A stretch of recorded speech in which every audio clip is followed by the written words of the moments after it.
is when he tries to articulate a subject or a conversation. He can frame it with clarity that anyone can follow along. He can really articulate. Yeah, but Steve, here's the thing. You don't have to even read up. Here's the issue I have with J.D. Vance, and I may get some smoke with this. Is if the man would stop wearing mascara, I would take him more seriously. Oh God. Hey, back to the budget thing just a little bit, not to derail things, but talking about the public and the financing is, you guys ought to set in sometimes where you have state, federal, and local people talking about financing and where the money's going to come from, how the money's going to be paid back, and what a convoluted state of mind that people will get into when you start talking state and federal dollars. And it's like they lose track of everything that they have to account for in the real world, because they think that somehow there's this pot of money there that just is an endless well that they can tap into. And it becomes almost convoluted to listen to some of these conversations.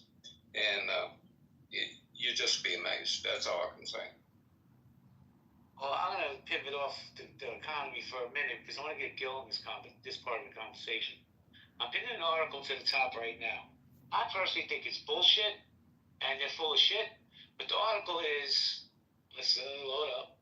Hamas said they will release all Israeli hostages at once to end war.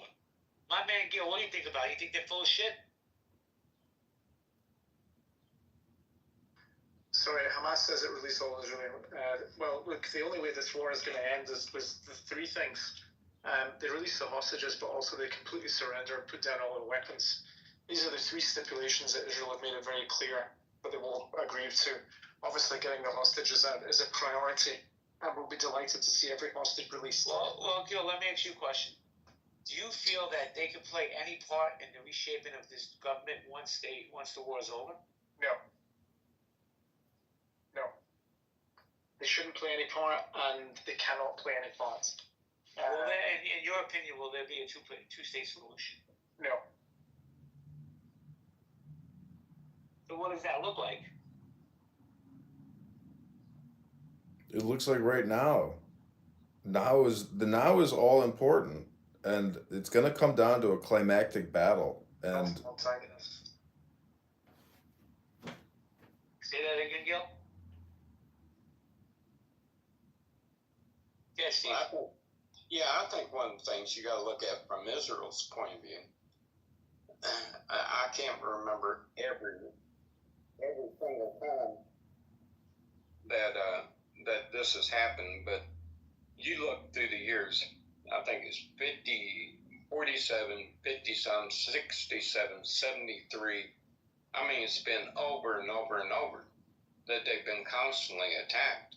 At some point, you just got to figure, hey, these people aren't going to leave us alone. We just got to do what we got to do, because there's no rhyme or reason on what's going on here. They just want to eliminate us.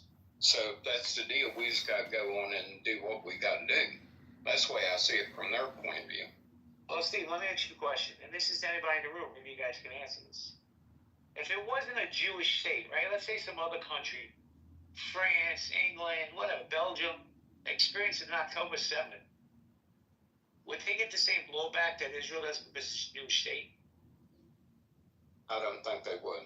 I think it's absolutely not. And one of the things that kills me is that they act like that the Jews in Israel is like some kind of colonialization of the land.